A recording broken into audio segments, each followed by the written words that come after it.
The legal text is clear.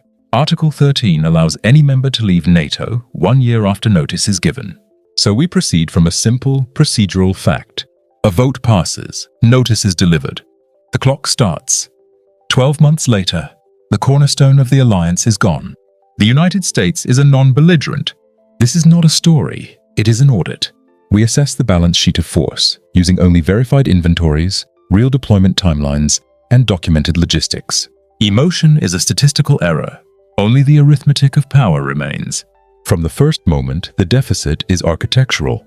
The United States provides not merely soldiers, but the environment in which a modern alliance operates. It is the strategic rear area, a continent-sized sanctuary for the command, control, and intelligence assets, from NSA to Space Force, that operate from a position of geographic immunity. Remove that, and European NATO's command nodes in Mons, Brussels, and Ramstein are no longer headquarters. They are priority targets. The strategic depth of the alliance collapses eastward, compressing to the borders of Poland and the Baltic states. Then, the invisible infrastructure, the enablers that are overwhelmingly American by default.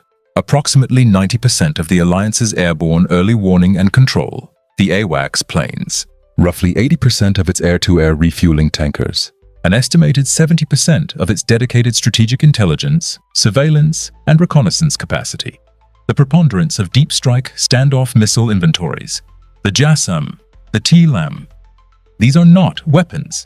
They are the systems that make the use of other weapons possible. Their absence does not weaken the alliance. It redefines its ceiling. Phase 1, therefore, does not begin with maneuver.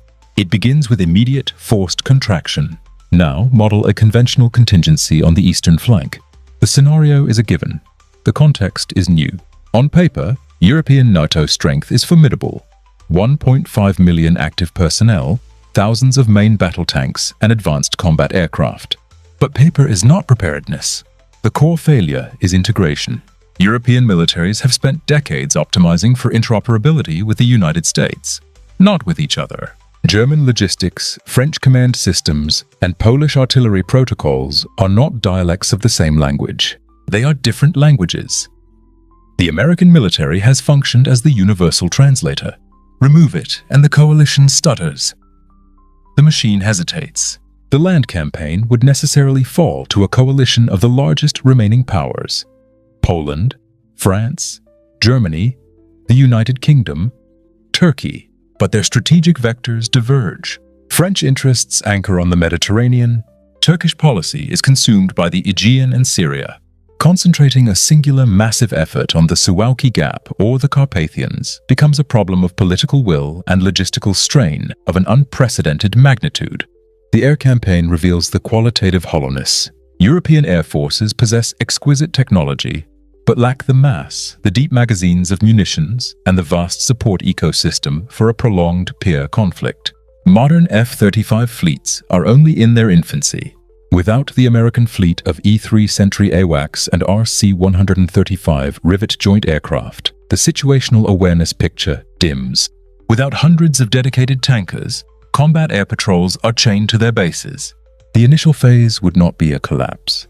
It would be a punishing, high-casualty defensive, prosecuted with perhaps 80% of the required tactical capability, at 150% of the expected cost in blood and materiel. But the initial battle is only the first layer of the crisis. The deeper failure lies in what comes. War is, above all else, the accelerated consumption of material. This is where abstract capability meets the unyielding ground of industrial reality. The United States is not simply a fighting force. It is the alliance's foundational arsenal, its central repair depot, and its strategic ammunition reserve. The conflict in Ukraine has already laid bare a continental-scale deficit in the production of artillery shells, missiles, and other basic expendable implements of industrial war.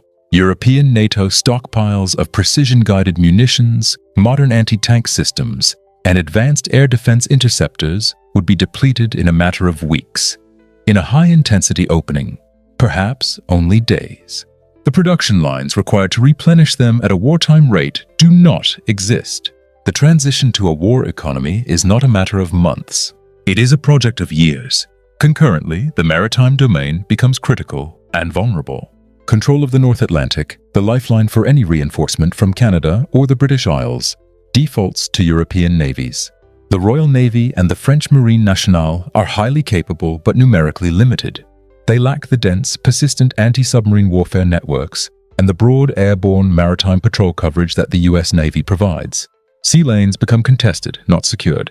This second phase is defined by a grim transition, from fighting with stockpiles to fighting with hope. Every advanced missile fired is a permanent subtraction. Every main battle tank destroyed is irreplaceable within the time frame of the campaign. Strategy is thus forced to abandon the objective of decisive victory. It must shift to survival and attrition, hoping the adversary's will and capacity break first. Therefore, there is no single outcome, only a spectrum of results, each defined by ruinous cost. Outcome 1. Stalemate through mutual exhaustion. This is the most probable. European NATO, bled white but territorially intact, manages to hold a defensive line from the Baltic to the Black Sea. The adversary's forces are similarly degraded. A frozen conflict emerges, born not of diplomacy, but of mutual inability to continue offensive operations. The result is a shattered status quo. Outcome 2. A fortress Europe, diminished. The continent, under existential threat, militarizes completely, but turns decisively inward. Without the American security guarantee, European political integration accelerates into a defensive superstate. However, its capacity for global power projection falls to zero. It becomes a formidable, reactive fortress, concerned solely with continental border defense. The West as a global strategic concept ceases to exist. Outcome 3. Fracture. Under the extreme stress of war, pre-alliance national interests resurface. The security priorities of the southern flank clash with those of the eastern flank. The alliance, devoid of its hegemonic manager, fragments into competing ad hoc coalitions. This is the worst-case scenario. A patchwork of separate peace arrangements, local neutralities, and bilateral deals. Victory, in any traditional sense, is therefore an illusion. The analysis must pivot from winning to enduring. This audit reveals a structural truth. For decades, European strategic autonomy has been a comfortable theory, subsidized by the implicit reality of American primacy. Military power is not a collection of advanced platforms. It is the industrial base to produce them, the strategic depth to protect them, and the integrated command architecture to wield them cohesively in prolonged conflict. European NATO possesses elements of the first. It is critically deficient in the latter two without the transatlantic link. The purpose is not to assign blame, but to measure the gap between theoretical and actual power. Alliances are multipliers of force. They are not the source of the force itself. When the foundation of that derived power is removed, the inherent limits of the structure are exposed, stark, and operational. The ultimate metric of strategic capability is not the capacity to win a short war, but the independent capacity to sustain a long one. This is the sobering equation. If you analyze power through data, not dogma, your channel is here.